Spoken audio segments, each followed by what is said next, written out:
Y ahora, como cada jornada, nos dedicamos un tiempo a analizar y a pasar por el tamiz de la opinión los asuntos más destacados de esta jornada informativa de martes. Vamos a saludar a nuestros picoteros, los que nos van a acompañar en este tiempo de diálogo y de opinión. Hoy están con nosotros Jorge Gruar. ¿Cómo estás? Buenas noches, Hola, bienvenido. buenas noches. Encantado de estar con vosotros.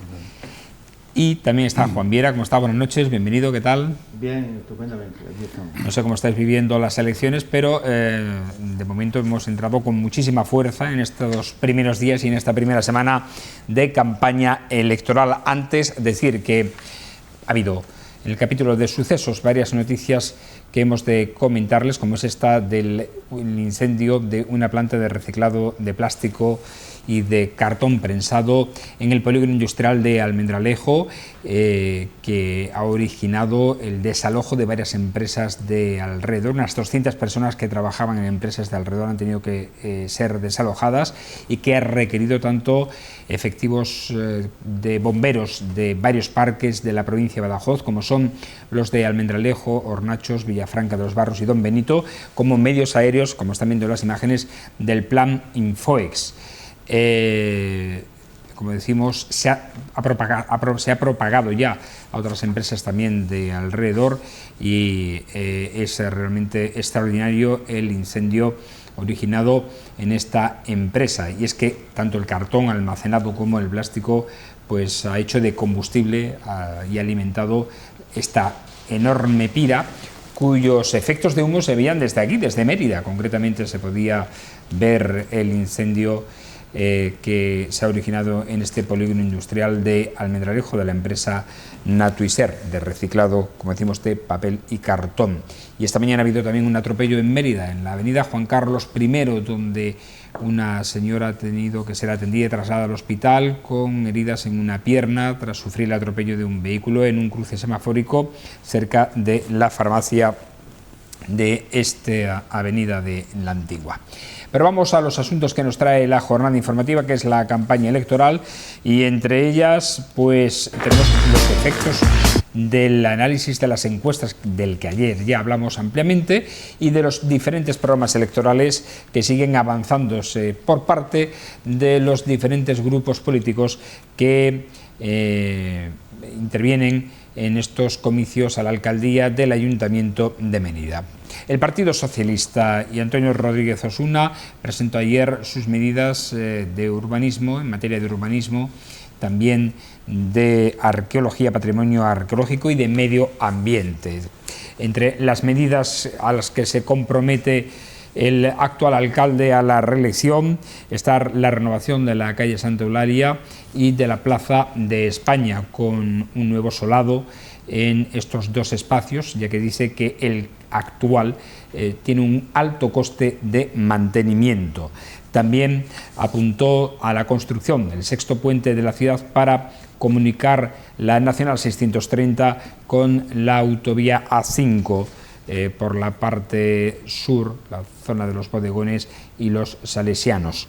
También ha hablado sobre ampliar o dotar de zonas verdes a la ciudad de Mérida, con otros 100.000 metros cuadrados más en el Valle del Albarregas, o un nuevo contrato, la licitación de un nuevo contrato de externalización del servicio de limpieza, ya que en el año 2025-2026 va a cumplir el actual y se va a renovar, dice, con condiciones más ventajosas para la ciudadanía de Mérida. Eso en cuanto al Partido Socialista, porque el Partido Popular, que representa a Santi Amaro, ha propuesto en esta jornada una brigada de actuación rápida para aquellos pequeños desperfectos que se produzcan en la ciudad, y se compromete a que en 72 horas sean solucionados por esa brigada de técnicos del Ayuntamiento de la capital extremeña. Y hoy hemos tenido una entrevista electoral, al igual que los sucesivos días, con los diferentes candidatos que concurren a la alcaldía de Mérida. Hoy ha sido el turno para Óscar Fernández, de Unidas por Mérida, al que hemos tenido hace tan solo unos minutos, el cual ha dicho que la principal reivindicación o propuesta que tiene esta coalición, que forman tanto Izquierda Unida como Podemos Mérida es la remunicipalización de los servicios. La recuperación, dice, de la gestión municipal en materia de alumbrado, limpieza, recogida de basura, mantenimiento y conservación de zonas verdes durante la próxima legislatura. Estos son los principales avances de este programa electoral que vamos a sondear aquí y vamos a poner en la opinión, a ver qué les parece a nuestros picoteros todas estas propuestas que se están realizando. Juan. Bueno, yo estoy viendo las propuestas en este caso del PSOE, ¿no?, que digamos es el partido con más influencia política, y bueno, yo veo, entiendo las propuestas que hacen, pero sin embargo, desde mi punto de vista, faltan propuestas relacionadas con los barrios periféricos, porque los barrios periféricos de Mérida pues adolecen de una serie de infraestructuras muy importantes, incluso el estado del suelo, el saneamiento, en fin, hay una serie de problemas y sin embargo aquí todo se centra en realzar una serie de cuestiones que bueno, que sí, pero que creo que habría que dotar más y centrarse más en los barrios periféricos y en cuestiones de carácter social, ¿no? Apoyo a familias con necesidades económicas, a plena inclusión, o sea, lo que era antigua Aprosuba. Yo sé que hay mucho interés en la creación de una empresa de inserción laboral para aquellas personas que están luchando y están saliendo de la batalla contra la droga, en fin. Creo que también habría que centrarse en cuestiones que están relacionadas con el bienestar social, ¿no? De todos modos, en términos generales, creo que hay que plantearse una cuestión y es el hecho de la autonomía política y normativa de los ayuntamientos. Hoy por hoy la capacidad económica de los ayuntamientos y las competencias normativas son mínimas, están muy limitadas. La mayoría de los problemas que sufren los ciudadanos están fuera del ámbito municipal, por ejemplo, problemas relacionados con la sanidad, con la educación, con la dependencia, etcétera. Y eso ¿a qué da origen? Da origen a una cuestión muy importante, que haya una dependencia de administraciones de ámbito superior, que los líderes políticos en los pueblos pues prometan obras, prometan inversiones que se harían o que se harán si sus correligionarios cogen el poder en la administración de ámbito superior. ¿Y eso a qué lleva? Eso lleva al caciquismo administrativo, que es un problema que tenemos en Extremadura, que el hecho de que se hagan ciertas cosas pues depende de que a nivel, en un ámbito superior, haya un político que tenga cierta relación con el líder local que ha propuesto esas cosas, porque si no, por eso la autonomía política, económica y normativa de los ayuntamientos es fundamental. Mientras no haya autonomía política, económica y normativa, estamos metidos en el mismo problema siempre, es dar vuelta alrededor de la misma fuente, ¿no? Es un rodeo, son vueltas permanentes sin que los ayuntamientos puedan llevar a cabo la solución a problemas que tienen los ciudadanos, la inmensa mayoría de ellos, fuera de lo que son las competencias municipales. Es una cuestión que esa fase que le queda todavía a esta democracia, ¿no? La tercera o segunda descentralización, ¿no? Lo que hemos hablado en otras ocasiones de los tercios, ¿no? Que incluso se propuso en un principio de que cada administración o cada nivel tuviese un tercio de gestión propia, ¿no? El Estado, la autonomía y los municipios. Es que incluso a nivel autonómico hay una dependencia total de las transferencias del Estado. La comunidad autónoma extremeña recibe de transferencias aproximadamente casi 3.000 millones de euros de los 7.000 que tiene, y le metes más lo de Europa y el 60 o el 70% viene de fuera. De impuestos directos, Extremadura tiene unos 1.000 millones de euros aproximadamente, o 1.100, o sea que incluso las comunidades autónomas tienen una dependencia directa de Madrid. Bueno, Jorge, ¿tú qué opinas sobre estas medidas que han propuesto las diferentes formaciones políticas que concurren en estos comicios? Fíjate, yo iba a hacer una serie de comentarios sobre esas medidas, pero es que creo que lo que dice Juan es verdaderamente interesante, ¿no? Porque claro, mientras no haya una descentralización, mientras no haya unas posibilidades, nos encontramos que hay ciudades que van a depender de ser correligionarios del partido que está en el poder, tanto a lo mejor en la autonomía como a lo mejor de Navalmoral para arriba, como decimos nosotros. Entonces, todo lo que has dicho sobre el tema de la capacidad económica en temas como sanidad, en temas como educación y en temas como la dependencia, económico, empresarial. Claro, incluso, ¿no? para eso hay que tener una independencia económica, no hay duda ninguna. Y luego otra cosa que sí creo que es muy importante es el tema tú lo has comentado, de los barrios periféricos, la comunicación y el trato dependiente. Y luego, ¿qué ocurre? Pues ocurre que en estos días nos encontramos en un aluvión de propuestas que, si tú lo miras bien, pues todas son estupendas, ¿no? Pero dice, bueno, es que hay algunas que ¿por qué no se han tomado? Porque tampoco se necesitaba esperar a las elecciones ni se esperaba tener un gran presupuesto, sino con un mínimo de imaginación. Hay un montón de cosas que deberían haber sido ya fruto de enfrentarse a ella, y yo sigo echando de menos. Pienso que todas estas medidas, que son francamente todas estupendas, ¿no? Ahora, el sexto puente de la ciudad, ¿desde cuándo llevamos hablando de un sexto puente, no? El tema, pero hombre, me parece un poco infantil hablar de la sustitución de las baldosas y decir que las baldosas, ahora que tienen un coste o no tienen un coste. Mire usted, pues tienen el coste que tienen, y para eso hay unos presupuestos. Yo qué quiero que te diga.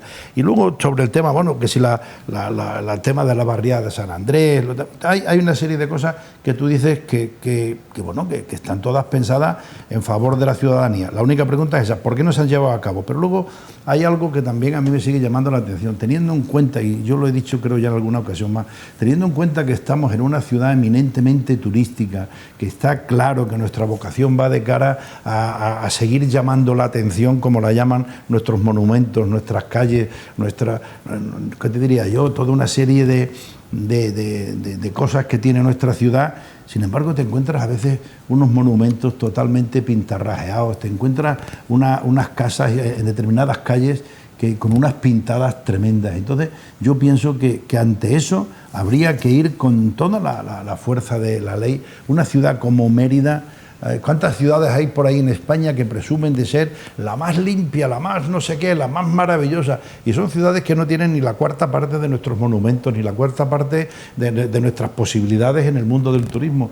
Y yo pienso que todavía aquí ese es un capítulo que queda muy pendiente. Y luego, bueno, pues luego eso en cuanto a lo que decías tú, que puede ser las peticiones del Partido Socialista. Por parte del PP, bueno, pues mejorar un catálogo de servicios, mejorar tal, bueno, pues pienso que también está un poco en lo suyo. Me llama mucho la atención que en Unidas Podemos pues se hable de mejorar la gestión municipal, ¿no? Como si tuviéramos que poner ahora, evitar el enchufismo, el clientelismo. Mire usted, es que eso no es que haya que evitarlo, es que eso no tiene que existir. Es decir, que el funcionariado que está de cara a atender, es como cuando se habla de, oye, no, a partir de ahora te vamos a atender en 15 minutos. Pues no, mire usted, habrá cosas que exigen a lo mejor media hora o un cuarto de hora o 3 horas, no lo sé, pero lo que sí es cierto es que hay que mejorar la atención. Sí, y hay una cosa, siguiendo con la línea que tú has seguido, hay algunas cosas que dan una imagen de que parece que esto es un circo, ¿no? En cuanto a promesas y promesas. Por ejemplo, ante un problema que hay en cuanto a las pensiones que hay mucha gente, las pensiones que cobran, ¿no? Que son miserables, de miseria, tal y cual. Bueno, pues ahora nos proponen que los jubilados mayores de 65 años podremos ir al cine los martes con 2 euros, ¿no? O bien un señor por ahí en Zaragoza, que en este caso del Partido Popular, que pone que como los conejos hacen mucho daño en la agricultura, pues dará 80 céntimos por cada conejo que se elimine de la calle. ¿no? Sistema, o sea que son cuestiones que dan la imagen de un circo, ¿no? Que parece que estamos en una democracia que... En una subasta. Sí, bueno, y después lo que tú decías antes, Jorge, el hecho de que la gente en los bares se pregunta que por qué no se ha hecho eso, ¿no? Cuando sale el político de turno diciendo porque vamos a hacer tal obra o vamos a poner en marcha tal cuestión, la gente dice, bueno, ¿y eso por qué no se ha hecho antes? ¿No? Bueno, por cierto, dejadme decir que para tranquilidad de los conductores, hoy hemos despejado una duda importante que nosotros mismos teníamos y que ayer generó también debate en la picota fuera de cámaras, y es bueno, la limitación de 30 km/h de los carriles derecho de las avenidas de Mérida, en las que quedan reservados para patinetes y bicicletas. No queda reservado, tienen preferencia de paso, es decir, tienen la obligación de pasar por ese carril derecho, pero esta limitación de velocidad de 30 km/h no afecta al resto de conductores. Es para ellos. Es solamente para ellos. Para los patinetes. Claro, efectivamente. Yo mismo tenía esa duda ante la pintura, la señalización horizontal que estamos viendo ahora mismo en pantalla y que limita el carril izquierdo a 50 km/h y el derecho a 30. Pero tenemos ahí la imagen de las dos elementos que son elementos de movilidad personal, vehículos de movilidad personal, que es como se llaman, bicicletas y patinetes. Por tanto, en toda Reina Sofía en su extensión, Felipe VI, Paseo de Rosales, Avenida de la Libertad, todas estas vías y calles de con doble carril por sentido, el que está la avenida Luis Ramallo, etcétera, toda esa que van al hospital, toda esa avenida, la que va a la Escuela de Tráfico de la Guardia Civil Duque de Ahumada, que se llama esa avenida Duque de Ahumada, etcétera, y que tienen reservado la preferencia para patinetes y bicicletas el carril derecho. Esa limitación de 30 km/h solo es para esos vehículos, no para el resto de conductores. Cierto es que si tú vas detrás de un patinete o una bicicleta no puedes ir a 50 porque te lo llevas por delante, pero eso ya entra dentro de la lógica de la conducción normal, ¿no? Es sorprendente que y por cierto, déjame, perdona Jorge, decir también que hoy hemos hablado precisamente con el delegado de tráfico sobre este sentido, con Marco Antonio Guijarro, y dice que el radar no va a modificar, el radar que ha instalado en Reina Sofía no se modifica la limitación de velocidad y que está establecida a 50 kilómetros para ambos carriles.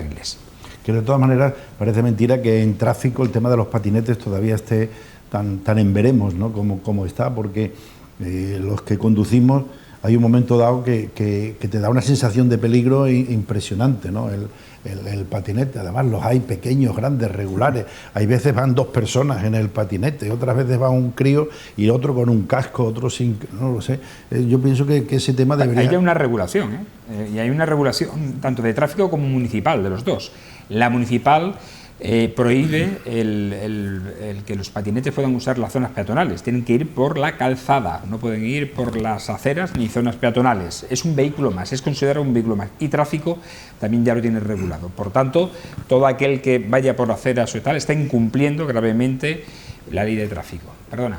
No, y que esto obedece a una normativa europea. Pero está muy bien la aclaración, porque mucha gente cuando ve el tema de los 30 pues, se lo piensa. ¿Decía Juan? No, estaba mirando la circulación de los patinetes, que por las zonas establecidas para bicicletas pueden ir ellos también, ¿no? Sí, el carril bici, sí. El carril bici, ¿no? Sí. Por ahí sí pueden ir.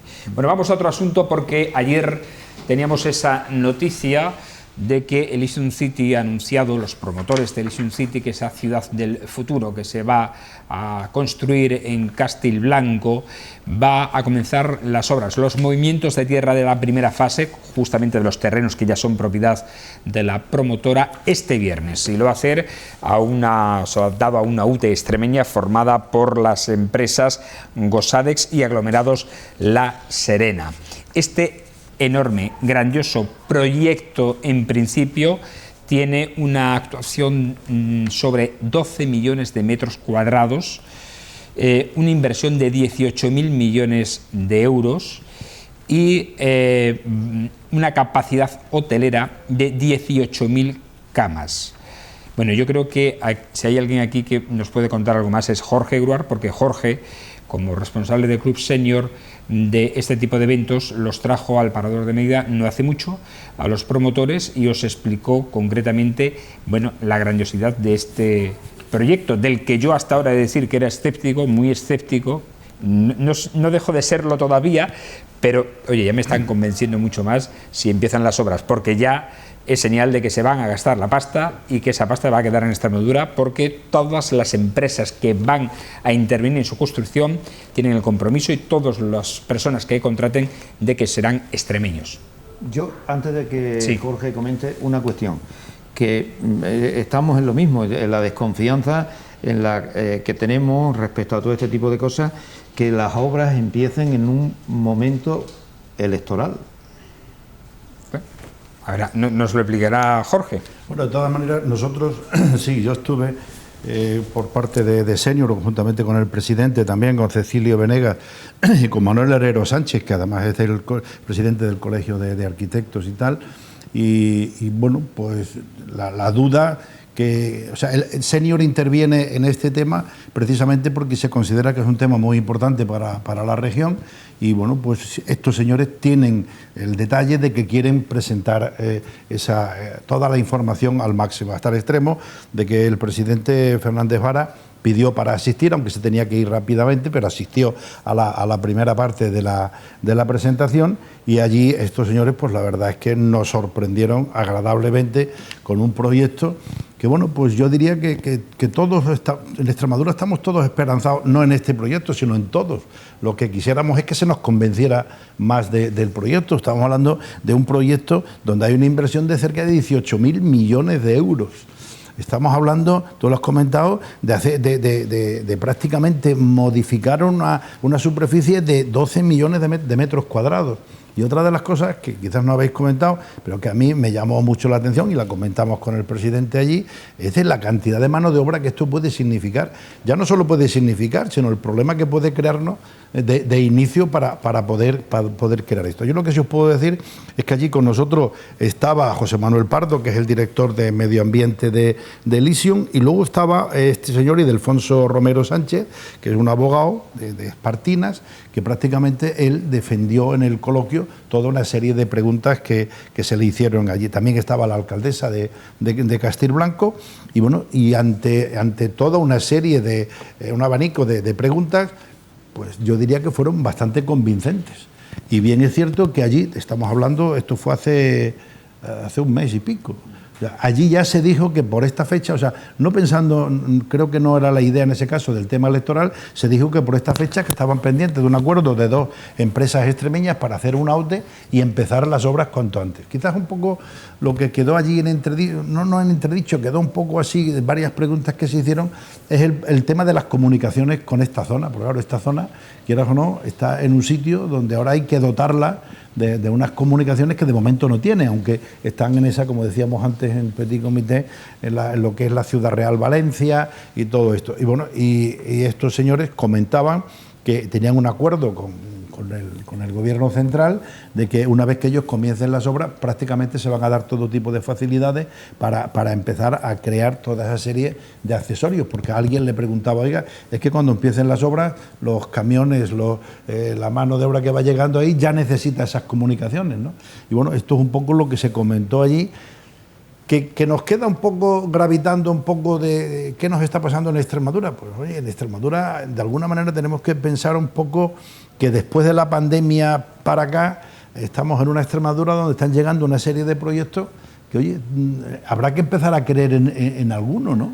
Y yo pienso, yo quisiera ser optimista. Lo que ocurre es que cuando hablas de estas cifras tan enormes, pues haces unas preguntas y hubo, por no entrar en más detalle, ahí hubo una serie de preguntas y hubo alguien que dijo, oiga, en Las Vegas, en Estados Unidos, aquello está en pleno desierto y hay alguien que se le ocurrió empezar a hacer allí aquellos de los casinos y allí hay que ir con una avión. Es decir, que en la Siberia extremeña, en la zona de Castilblanco, tampoco hay nada, pero hombre, el tema de las comunicaciones consideramos que es muy importante. Yo resumiría que bueno, que para hacer 20 hectáreas, para hacer la capacidad hotelera, para todo eso, yo pienso que para Extremadura es un proyecto tan importante, que el hecho de que se empiece ahora en breve Adoresto, por una vez por todas, vamos a no pensar que es con fines electorales, vamos a pensar que se están cumpliendo todo lo que estos señores de momento han dicho, y ahí estaban estos señores con nombre y apellido y personas que estaban respondiendo a la inversión de este grupo que está llevando a cabo esta inversión tan importante para nosotros. El capital es americano, ¿no, Jorge? El capital es americano, sí.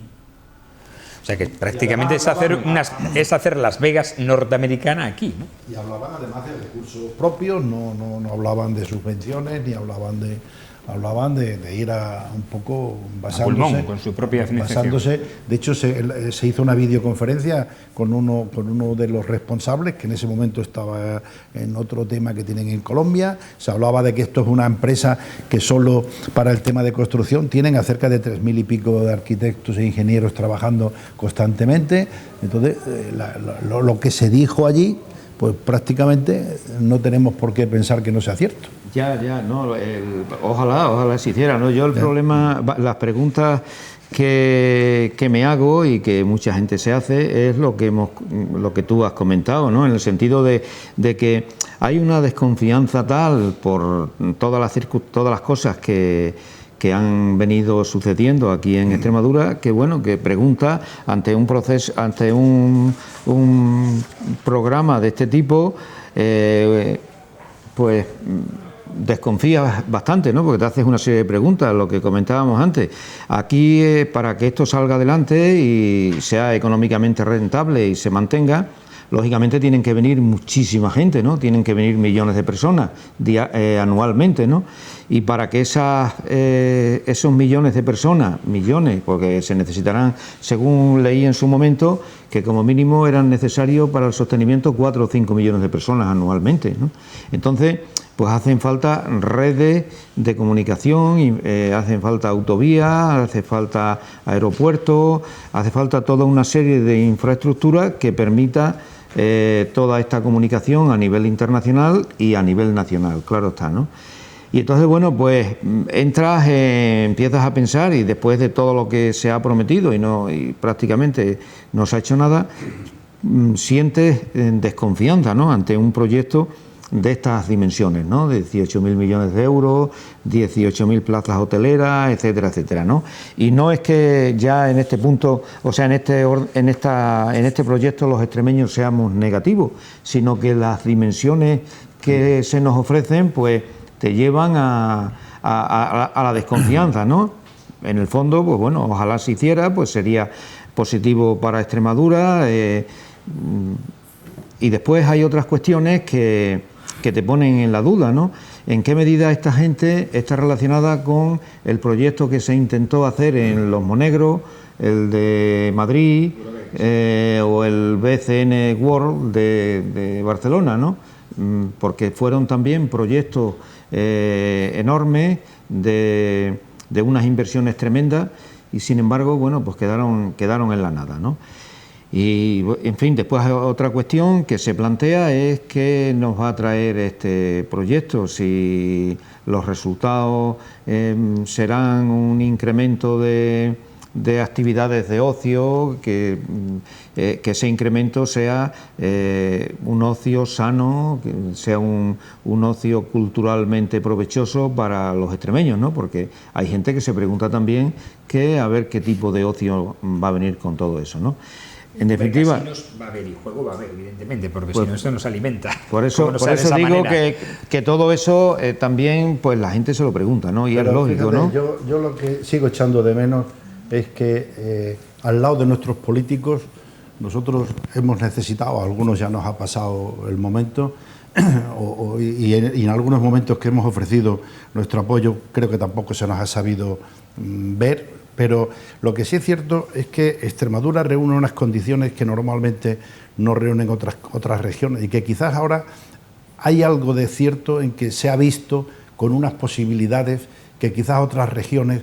Por ejemplo, yo te diría que empresarialmente pues hay una parte que no podemos negar, que es Extremadura es una región, y todo esto lo conoces, falto de conflictividad laboral. Es una región donde quizás el problema que estamos teniendo ahora para mí es lo mal que se está tratando la situación de la mano de obra, que para mí tú sabes ya un poco lo que pienso en ese sentido. Yo creo que había que ser un poco más estricto, porque en Extremadura hay más proyectos de lo que la gente se cree.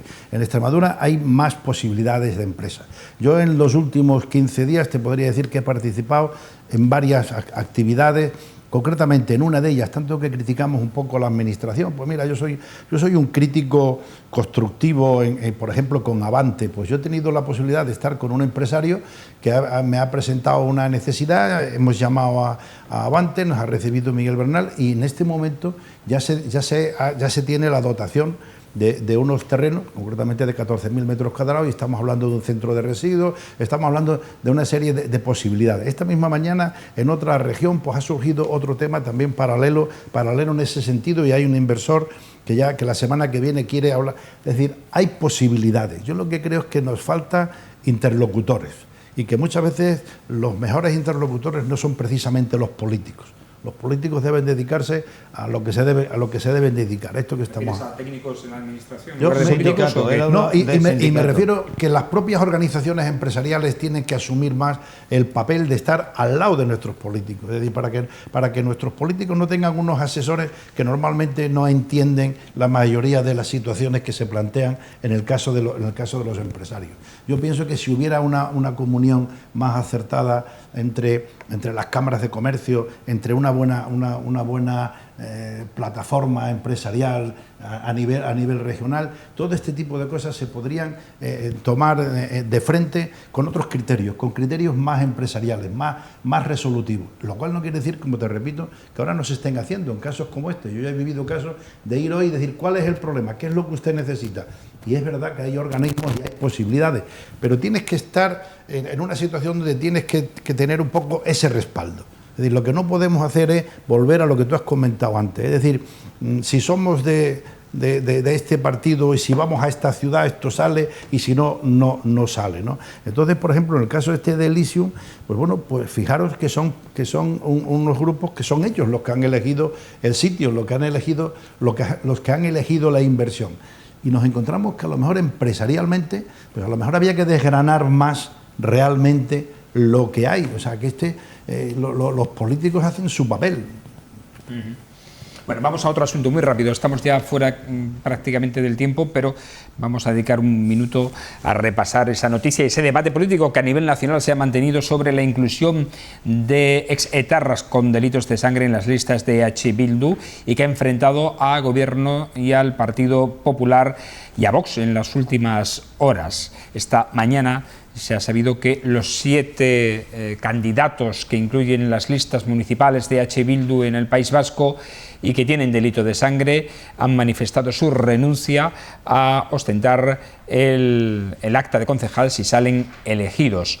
El propio Otegi ha aplaudido la renuncia y dicen que deben avanzar hacia el futuro y no generar zozobra. Este ha sido un tema, por cierto, de cara a cara en el Senado esta mañana entre el presidente del Gobierno, Pedro Sánchez, y el líder de la oposición, Alberto Núñez Feijóo, en el que Feijóo le ha echado en cara a Sánchez que es más generoso con los verdugos que con las víctimas, mientras que el presidente Sánchez le ha contestado que cuando ETA es nada, para ustedes, dice, es todo.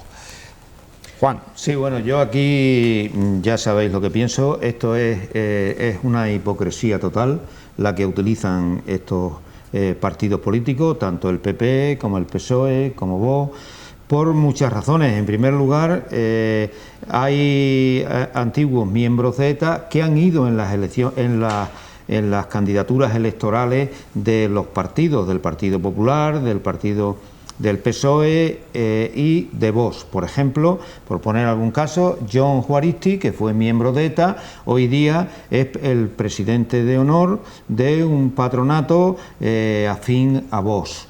Y así podíamos comentar más. Por otro lado, el PSOE tampoco puede hablar mucho de esto. Hoy García Paje, o ayer, hacía unas declaraciones desde mi punto de vista bárbaras, en el sentido refiriéndose al tema este, cuando el PSOE en muchas ocasiones ha tenido los votos de Bildu. Cuando aquí en este país hay partidos políticos, de los que tú has mencionado antes, que no han pedido disculpas, no han pedido perdón por su participación en la dictadura franquista y en el golpe de Estado, que son hijos de antiguos golpistas. O sea que es una hipocresía total la que se utiliza en este terreno con la búsqueda de motivos electorales. El PSOE creó los JAL, que mataron a 27, que está demostrado porque varios dirigentes, el ministro Barrio Nuevo y el secretario general de Vera, también fue a la cárcel. O sea que es una hipocresía total la que se utiliza. Y además, si los señores estos de ETA que están en las listas han cumplido, a los que se refiere, han cumplido su cárcel y han cumplido el Código Penal en la justa medida que los jueces los castigaron. O sea que desde mi punto de vista es una hipocresía total la que se utiliza con este terreno para sacar votos electorales, para obtener votos y para tal, ¿no? Yo termino enseguida. Yo Jorge. En la mayoría del tal, el único matiz es que si en realidad estamos con una ley de partidos y con una ley de régimen, habría que cumplirla. Pero por otro lado, independientemente de lo que has comentado tú, yo pienso que aquí quizás no se está valorando que en realidad es una jugada perfectamente diseñada por Bildu.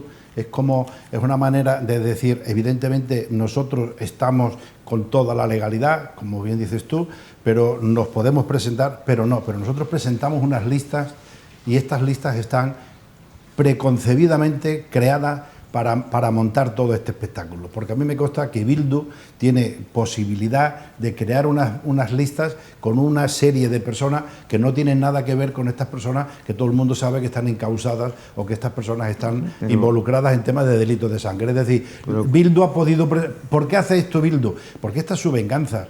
¿Y por qué es su objetivo? Es que lo que no tenemos que olvidar es que los partidos como Bildu y los partidos catalanes independentistas no van a olvidar nunca su objetivo. Y su objetivo, yo no puedo estar de acuerdo, ya para mí es un milagro que la ley de partidos permita que se presente gente que está totalmente en contra de la Constitución, en contra de los principios de una región, no hombre, de un país como el nuestro. Totalmente en desacuerdo. Creo que lo más importante que hay es la libertad para presentarse cumpliendo la ley de partido y la democracia. Es que por la ley de partido habría que haber suspendido al PSOE por la creación de los JAL. Por la ley de partido había que haber suspendido al PP. Estamos hablando de las personas que se presentan a las listas. Las personas que se presentan a las listas de un partido que legalmente puede hacerlo, que se presente. Pero que busque un listado de personas... Pero si esa gente está limpia y libre de culpas ya, ¿por qué no se pueden presentar? Pero tú imagínate que un partido nazi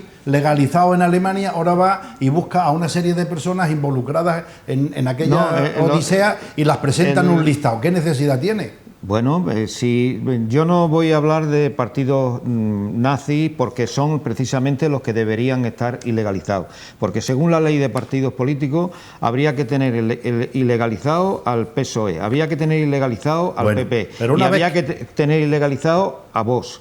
Y estas personas que han cumplido su condena, pues bueno, participan, pero si es que el Juliá, uno que asesinó a Yolanda en la época, hace ya unos años, que ha estado emigrado por ahí huyendo de la justicia, Juan, encabeza la lista. Respóndeme, pero tú no consideras que esto es una medida prácticamente provocativa. ¿Tú no consideras que Bildu ha podido presentar una lista de personas capacitadas, a lo mejor en cada ayuntamiento? ¿Tú sabes? Ellos tienen libertad y claro, para eso está la democracia, para presentar a quien le dé la gana, siempre que pueda cumplir, las normas. Yo tengo información de que en determinados pueblos vascos hay personas que son de Bildu y sin embargo se han buscado a estas más conflictivas porque su aparición en el cartel es mucho más llamativa y es la creadora de este conflicto. Sí, señores, si nos vamos a otros partidos políticos aquí en España, tú miras las listas y probablemente... Juan, no hay tiempo para más, nos tenemos que ir. Ya es que nos hemos pasado con mucho del tiempo. Vale.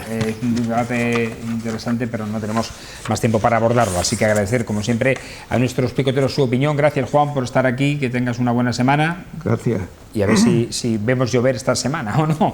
Jorge Gruar, gracias por estar aquí. Si llueve, avísame que vengo. Sí, a ver si vamos. Si Pues está previsto, la EMET dice que el sábado. A ver si hay algún político que prometa agua. Ya lo que queda. Por lo menos, de aquí al día 28 no va a perder nada tampoco, nadie se lo va a echar en cara.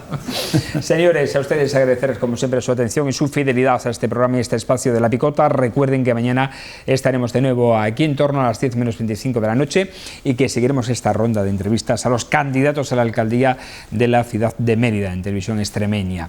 Estaremos tanto en la TDT, en el canal 48, como en estos medios digitales, en nuestras redes sociales, en Facebook, Twitter, YouTube, Instagram y Twitch, y en nuestra página web de televisiónextremeña.com. Hasta entonces, buenas noches y sean felices.